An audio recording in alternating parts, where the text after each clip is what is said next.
अस्सलामुअलैकुम स्टूडेंट्स, उम्मीद करता हूँ आप सब लोग खैरियत से होंगे। आज हम ग्रेड 9 मैथमेटिक्स से एक्सरसाइज 8.1 करने जा रहे हैं। इतनी ज़्यादा इम्पॉर्टेंट नहीं है, लेकिन फिर भी कभी कभार इसका सवाल आ सकता है दूसरे सेक्शन से, कंप्लीटिंग स्क्वायर मेथड से। बहरहाल इसका क्वेश्चन 1 देखते हैं। क्वेश्चन 1 बहुत आसान है इसका, वो चैप्टर 5 में भी आप पहले से कर चुके हो। मिडिल टर्म ब्रेकिंग मेथड है। तो मिडिल टर्म कैसे ब्रेक करते हैं हम? क्वेश्चन लिखा हुआ है एक्स स्क्वायर 5x और 6 का एलसीएम निकालोगे तो 3 और 2 आएगा। उन 3 और 2 को प्लस कर दोगे तो मिडिल टर्म 5 आ जाएगी। तो 5 की जगह पर हम 3 और 2 लिख देंगे और जो वेरिएबल था x उसके साथ लिखेंगे। इन दोनों में से x कॉमन निकाल लिया तो इधर एक्स स्क्वायर की जगह x आ गया, x बाहर गया हुआ है तो इधर 3 बचा। इन दोनों में से हम 2 कॉमन ले लेंगे तो x आ जाएगा और 6 की जगह 3। दोनों ब्रैकेट सेम होगा, एक बार लिख लेंगे x और +2 आ जाएगा। यहाँ तक तो हम कर चुके हैं, लेकिन आगे इसमें क्या करना है, इस ब्रैकेट को भी हम 0 के बराबर कर देंगे और इस ब्रैकेट को भी 0 के बराबर कर देंगे। तो +3 वहाँ जाके -3, +2 वहाँ जाके -2। तो इस तरह से हमारे पास सॉल्यूशन सेट में x की 2 वैल्यूज़ आ जाएंगी, -3 और -2। सेकंड क्वेश्चन सेम इसी मेथड पर है हमारे पास। 6 को पहले 1 से मल्टीप्लाई करेंगे तो 6 1 6 हो जाएगा। अब 6 के अगेन वही फैक्टर्स हैं 3 और 2, लेकिन इस बार हमने 3 को माइनस में रखा है और इधर प्लस में रखा है। क्यों? क्योंकि -3 + 2 करेंगे तो आंसर -1 आ जाएगा। इस वजह से इन दोनों में से 2x कॉमन निकाल लिया तो इधर 2x बचा और ये पूरा 3x जो है हमारे पास बाहर गया हुआ है, तो इस 3x की जगह 1 आ जाएगा। इन दोनों में कुछ भी कॉमन नहीं है तो 1 कॉमन ले लेंगे। 2x - 1 दोनों ब्रैकेट सेम थे वो लिख दिया और यहाँ पर 3x + 1 आ जाएगा। तो 3x + 1 को भी हम 0 के बराबर कर देंगे तो आंसर हो जाएगा -1/3 और यहाँ पर 1/2। ये भी हमारे पास सेम मिडल टर्म ब्रेकिंग है। 30 का एलसीएम निकालेंगे, 6 5 30 होता है तो 11 बनाना है। -6 -5 -11 हो जाता है। इनमें से x कॉमन लिया, इनमें से 5 कॉमन लिया, 2 ब्रैकेट्स बन गए, दोनों को वहाँ भेजा x 5 और अब देखो ये सॉल्व नहीं हो सकता, लेकिन इसमें x कॉमन आ रहा है तो x कॉमन ले लिया, x -2। अब ये जो एक अकेला x है ना, इसको एक ब्रैकेट कंसिडर करोगे तो ये भी 0 के बराबर होगा और ये भी। तो इस तरह से x की 0 और 2 दो वैल्यूज़ आ जाएंगी। यहाँ पर हमारे पास पार्ट 5 है। पार्ट 5 में 15 का एलसीएम निकालेंगे, 5 3 आ जाएगा। -5 + 3 इसलिए रखेंगे, -2 चाहिए, सॉल्व करेंगे, 5 और -3 आंसर आ जाएगा। पार्ट 6 देखते हैं। 12 और 24 को मल्टीप्लाई करा तो 288 आ गया। 288 का एलसीएम निकाला तो ये सारे नंबर्स आ गए। -41 बनाना है तो -41 बनाने के लिए 3 3 9 कर दिया, 2 2 4 4 2 8 8 2 16 और 16 2 32। तो 32 और 9 को प्लस करोगे तो -41 आ जाएगा। दोनों का साइन माइनस में रखना पड़ेगा। उसके बाद हम यहाँ से इसमें से 4x कॉमन ले लेंगे तो 3x - 8 बचेगा। यहाँ से -3 कॉमन ले लेंगे तो प्लस साइन माइनस में कन्वर्ट हो जाएगी और ब्रैकेट सेम एक बार लिख लिया। 4x - 3 दोनों को 0 के इक्वल करा तो 8/3 और 3/4 आंसर आ जाएगा। अब इसको सॉल्व करने के लिए इस पर पहले a - b का होल स्क्वायर का फॉर्मूला लगाएंगे तो x² - 10x + 25 16 हो जाएगा। एलसीएम ब्रेक करेंगे, एलसीएम निकालेंगे तो 10 बनाना है, 8 और 2 आ जाएगा। सॉल्व करेंगे, 8 और 2 आंसर हो जाएगा। इसको भी ऐसे ही करेंगे, स्क्वायर अप्लाई करेंगे। अब यहाँ 16 कट गया तो इसमें से हम 3x कॉमन ले लेंगे तो ये एक ब्रैकेट हो गया। इसको भी 0 के बराबर, इसको भी 0 के बराबर करके सॉल्व कर देंगे।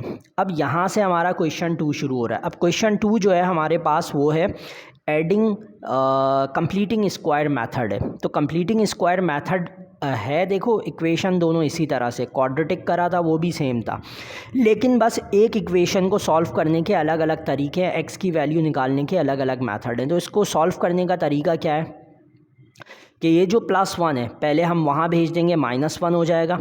अब यहाँ पर ये जो हमारे पास 6x है, इसमें जो भी नंबर यहाँ पे लिखा हुआ होगा उसको हम 2 से डिवाइड करके उसका होल स्क्वायर करेंगे तो ये कैंसिल होगा, 3 होल स्क्वायर बचेगा। जो यहाँ 3 आएगा उसको हम यहाँ भी ऐड कर देंगे। यहाँ भी 3 का स्क्वायर 9 होता है तो वहाँ यहाँ भी ऐड करा, यहाँ भी। तो ये फिर हमारे पास a + b का होल स्क्वायर बन गया तो x, और ये हमारे पास 3 का होल स्क्वायर आ गया। और फिर स्क्वायर ख़त्म करने के लिए रूट ले लेंगे तो ये हमारे पास आंसर हो जाएगा इस तरह से। तो ये वाला आप देखो, इसमें सबसे पहले हमें इनको मल्टीप्लाई करके एक क्वाड्रेटिक फॉर्म में बनाना पड़ेगा। क्वाड्रेटिक फॉर्म में बनाया तो ये इस तरह से आ गया। अब इसको हमें क्या करना है कि इस 10 को 2 से डिवाइड करना है। तो हम यहाँ पर 10 को 2 से डिवाइड करेंगे और होल स्क्वायर में, तो हमारे पास आंसर क्या आ जाएगा, 5 आ जाएगा। अच्छा, इसको डिवाइड करने से पहले हमें एक काम ये करना है कि ये जो एक्स स्क्वायर है इसको अकेला करना है। तो पूरी इक्वेशन को 3 से डिवाइड करेंगे तो ये 1 हो जाएगा, ये 10/3 हो जाएगा। अब इस 10/3 को हम 1/2 से डिवाइड या मल्टीप्लाई करेंगे। तो अब इसको सॉल्व करेंगे तो 5/3 का होल स्क्वायर आ जाएगा हमारे पास।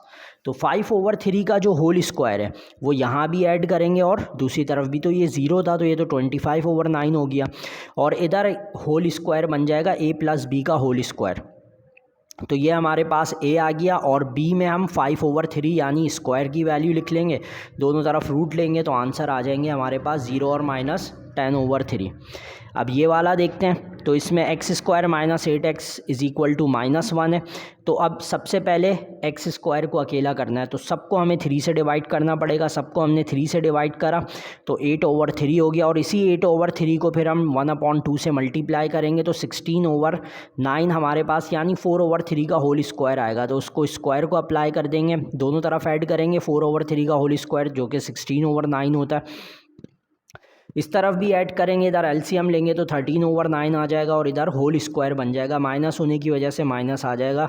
और दोनों तरफ रूट लेंगे तो 9 का रूट तो 3 होता है, लेकिन 13 के साथ रूट लिखा रहेगा। और फिर -4/3 को वहाँ भेजा, +4/3 सॉल्व कर लिया, ये आंसर आ गया। अब ये एक्सरसाइज इतनी ज़्यादा इंपॉर्टेंट तो नहीं है, लेकिन फिर भी आपके कोर्स का पार्ट है तो करनी पड़ती है आपको। अब देखो, इसको सबसे पहले -10x को यहाँ भेजा, +10x हो गया। इसको अकेला करने के लिए पूरी इक्वेशन को 24 से डिवाइड कर दिया, ठीक है। तो यहाँ पर कैंसिल आउट करोगे तो 5/12 हो जाएगा, यहाँ 7/8 हो गया। अब 5/12 को मल्टीप्लाई करा 1/2 से, और इसका होल स्क्वायर भी कर दिया, तो ये हमारे पास क्या हो जाएगा, 12×2 = 24। अब आप देखो 5/24 का होल स्क्वायर यहाँ भी ऐड करा और यहाँ भी ऐड कर दिया।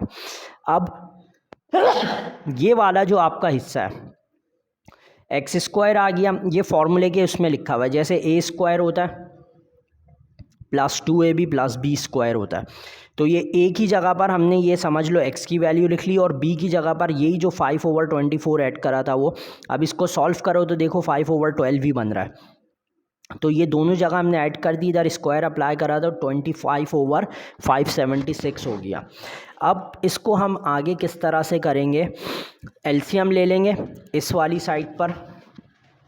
तो आप देखो यहाँ पर हमने एलसीएम ले लिया, तो एलसीएम इसका कुछ 5, 7, 6 और 8 का इस तरह से आया था।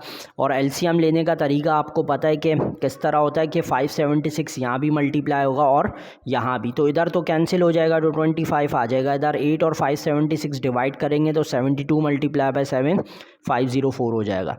और इस तरफ हमने इसको होल स्क्वायर a + b के होल स्क्वायर में कन्वर्ट कर दिया। स्क्वायर आने की वजह से दोनों साइड पर रूट लेंगे तो स्क्वायर से रूट कैंसिल हो जाएगा, और 529 और 576 का रूट हम कैलकुलेटर से निकालेंगे तो 23/24 आ जाएगा।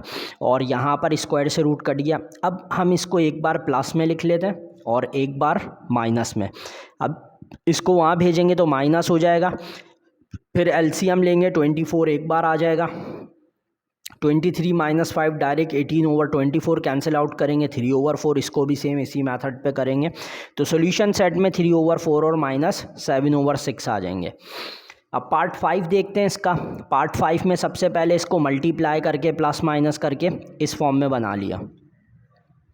x² के साथ 2 है तो 2 ख़त्म करने के लिए पूरी इक्वेशन को 2 से डिवाइड करा तो ये बन गया। 5/2 को 1/2 का होल स्क्वायर करा तो ये 2 × 2 = 4, 5/4 यानी कि यहाँ भी ऐड करना पड़ेगा और यहाँ भी, दोनों साइड पर ऐड करना पड़ेगा। तो ये तो सीधा सीधा हमारे पास फार्मूला बन जाएगा, और फार्मूले की फॉर्म में भी लिख कर दिखा दिया मैंने। तो ये x - 5/4 हो जाएगा, और यहाँ एलसीएम लेंगे तो ये आ जाएगा।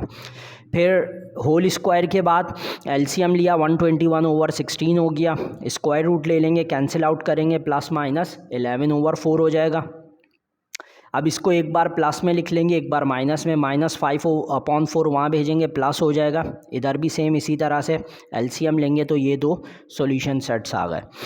अब ये वाला हमारे पास पार्ट 6 छोटा सा था, इक्वेशन को 2 से डिवाइड करा, ये बन गया। अब यहाँ पर हमारे पास 2 है तो 1/2 1 हो जाएगा, दोनों साइड 1 ऐड करेंगे, होल स्क्वायर बन गया। सॉल्व करें, आंसर आ गया। इसका जो क्वेश्चन नंबर 3 था ना वो थोड़ा सा इसका डिफ़िकल्ट है, तो ये आप देख लो ये किस तरह से हुआ हुआ। 3x² + bx। अब बेसिकली इस b की वैल्यू मालूम करनी है और x की भी वैल्यूज़ निकालनी है। तो पहले हम b की वैल्यू मालूम करते हैं। तरीका क्या है, -8 वहाँ भेजा, +8 हो गया। इधर 3 ख़त्म करना है तो पूरी इक्वेशन को 3 से डिवाइड कर दिया, ये हो गया।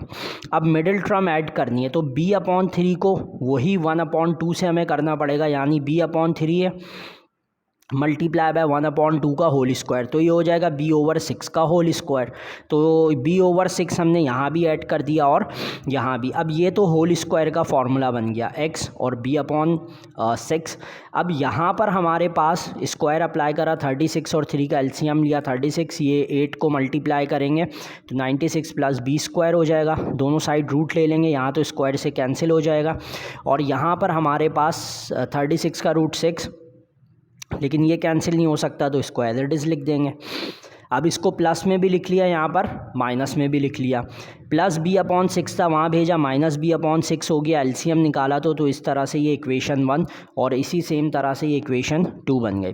अब क्वेश्चन में आपको x की वैल्यू 2 दी हुई है, तो यहाँ पर हम x की जगह पर 2 रखेंगे, 6 को मल्टीप्लाई करेंगे 12 हो जाएगा। तो और फिर ये -b है, इसको यहाँ भेजेंगे, +b हो जाएगा। दोनों side squaring on both side ले लेंगे, इधर स्क्वायर से रूट कट जाएगा, इधर फार्मूला लग जाएगा। और फिर हम इसको किस तरह सॉल्व करेंगे, ये जो b² और b² है ये कट जाएगा हमारे पास, और 24 144 को यहाँ भेजेंगे, 96 - 144 -48, और इस तरह से b का आंसर -2 आ जाएगा। अब इस b की वैल्यू को हम इक्वेशन 1 और इक्वेशन 2 दोनों जगह पर ऐड कर देंगे। ये इक्वेशन 1 में हमने ऐड कर दी है, तो b की जगह पर हमने -2 रखा तो माइनस माइनस प्लस हो गया, और इधर b का स्क्वायर जो है वो 4, 96 + 4 100, तो 100 का जो रूट है वो 10 होता है, 10 + 2 12/6 2 आ गया। ये भी सेम इसी तरह से हमने कर लिया। तो इंशाल्लाह नेक्स्ट वीडियो में मिलते हैं, अपना ख्याल रखिएगा, अल्लाह हाफ़िज़।